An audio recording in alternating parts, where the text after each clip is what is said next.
साथियों नमस्कार, जोहार। जीटी रोड लाइव में आपका स्वागत है। मैं हूं अभिषेक सिंह। झारखंड में एक नई परिनीति कहिए साथियों की चल पड़ी है, और वो कि झारखंड में क्या विपक्ष है या नहीं।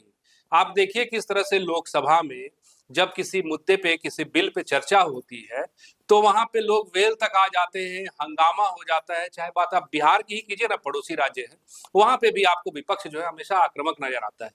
लेकिन अपने झारखंड में जहां अबुआ सरकार है, वहां विपक्ष है क्या? विपक्ष की क्या सारी जिम्मेदारी एक ही नेता उठा रहे हैं? ऐसा सवाल इसलिए कर रहा हूं क्योंकि अभी आप देखिए जिस तरह से ताजे मामले में छात्रवृत्ति की बात हो, युवाओं की बात हो, परीक्षा कैलेंडर जारी करने की बात हो, विस्थापन का मामला हो, या फिर मजदूरों की हक की आवाज हो, इन तमाम मुद्दों को सिर्फ एक ही विधायक या एक ही पार्टी उठाती हुई नजर आती है।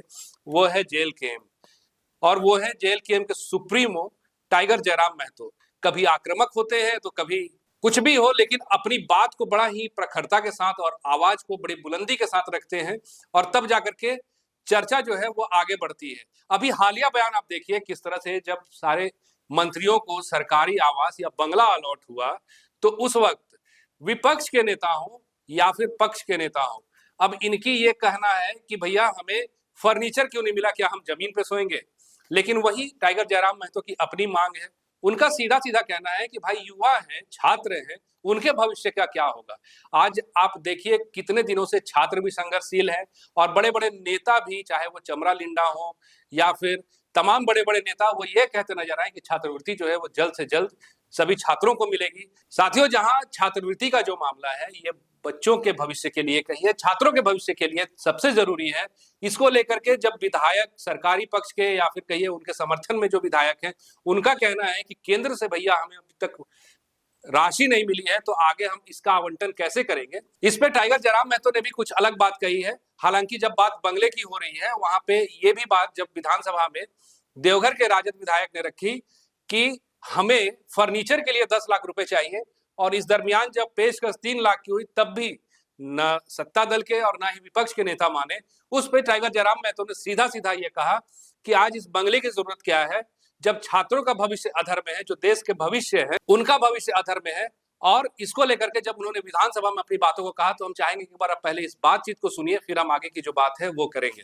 अगर नहीं ये 3 लाख में कुछ हो रहा है तो अब दरी बिछाइए। एक मोटा सा आता है फॉर्म जिसको बोलते हैं, वो रुए का होता है, उसमें आप सोइए, लेकिन एक भी रुपया विधायकों को सुविधा के लिए नहीं दिया जाएगा। एकमात्र जयराम महतो ने इस आवाज को उठाया सदन के अंदर। 3 लाख कम पड़ रहा है आवाज। नहीं, हमने उसमें भी पता नहीं रिकॉर्ड, सिराज जी रिकॉर्ड में वॉइस नहीं आया। सही बात है, जब उन्होंने इस बात को कहा कि 3 लाख रुपए फर्नीचर मैंने मिला है, उसको 10 लाख किया जाए, सभी विधायकोों ने लगभग बेंच पीटा। सिर्फ मैंने कहा कि आप लोग दरी बिछा के सोइए, चूंकि आवाज वॉइस रिकॉर्ड नहीं हुआ, चूंकि हम लोग का कैमरा उसमें ऑफ रहता है। जो बोलते हैं, मैं अकेला विधायक था सदन में जिसने कहा कि नहीं, अगर नहीं ये 3 लाख में कुछ हो रहा है तब दरी बिछाइए। एक मोटा सा आता है फॉर्म जिसको बोलते हैं, वो रुए का होता है, उसमें आप सोइए, लेकिन एक भी रुपया विधायकों को सुविधा के लिए नहीं दिया जाएगा। एकमात्र जयराम महतो ने इस आवाज को उठाया सदन के अंदर।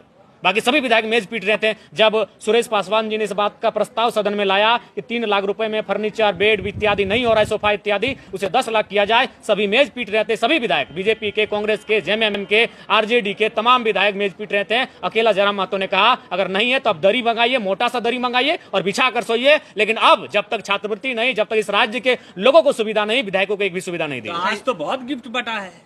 मैंने नहीं लिया है, मैंने नहीं लिया है, आपने भी देखा होगा, मैंने नहीं लिया है। अच्छा, ये जो आज ग्रामीण विकास में आपकी सोच हो सकती है ना, सामान्य तौर पे जिस वर्ग से विधायक आ रहे हैं, अगर वो आराम से सोना चाहते तो इसमें इतराज तो अपने लीजिए ना भाई, 2,13,000 की सैलरी क्या करेंगे? और बाकी जो इधर अन्य आए, अभी मैंने वही एक्सप्लेन किया। तो बोले 1 साल से सड़क नहीं बना, पुल पुलिया नहीं बना, काम नहीं होगा तो कहाँ से आएगा कमीशन? तो 2,13,000 है ना भाई, उसे करिए ना। आज के दौर में अगर कोई 30,000 की सैलरी उठाता है पांडे जी, तो वो संतोषजनक जीवन यापन कर रहा है, पत्नी के साथ, बच्चों के साथ, 2-4 रिश्तेदारों के साथ, उनको अच्छा जीवन यापन हो रहा है। आपको 2 लाख की सैलरी में अगर आप अपना जीवन यापन नहीं कर रहे हैं तो बड़ा विचित्र बात है। साथियों, आपने सुना किस तरह से टाइगर जयराम महतो विधायकों को सीख देते हुए नजर आ रहे हैं, या नसीहत देते नजर आ रहे हैं कि आज के समय में जो सबसे जरूरी है वो है बच्चों का भविष्य, छात्रों का भविष्य। वो छात्र जो कहीं ना कहीं आर्थिक तंगी के शिकार है, गरीबी के शिकार है, और धन के अभाव में या राशि के अभाव में अपनी पढ़ाई को पूरी नहीं कर रहे हैं, और लगातार अवसादग्रस्त भी हो रहे हैं। तो सबसे जरूरी क्या चीज है, वो ये है कि उनकी जो छात्रवृत्ति की राशि है उस पर राजनीति न करते हुए, केंद्र पे ठीकरा न फोड़ते हुए सरकार को तत्काल कुछ गंभीर पहल करने की जरूरत है, जिससे कि वो अपने भविष्य को देख सके और अपने भविष्य को उज्जवल कर सके। और इसकी भी पहल जो कर रहे हैं, विपक्ष के रूप में आवाज उठा रहे हैं, वो है जयराम महतो। साथियों, आज के लिए बस इतना ही। जाते जाते आपसे वही आग्रह है कि अगर आपने हमारे चैनल को सब्सक्राइब नहीं किया तो जरूर कर लीजिए, हमारे वीडियो को लाइक शेयर और कमेंट जरूर कीजिए। आज्ञा दीजिए। नमस्कार, जय हिंद, जय भारत।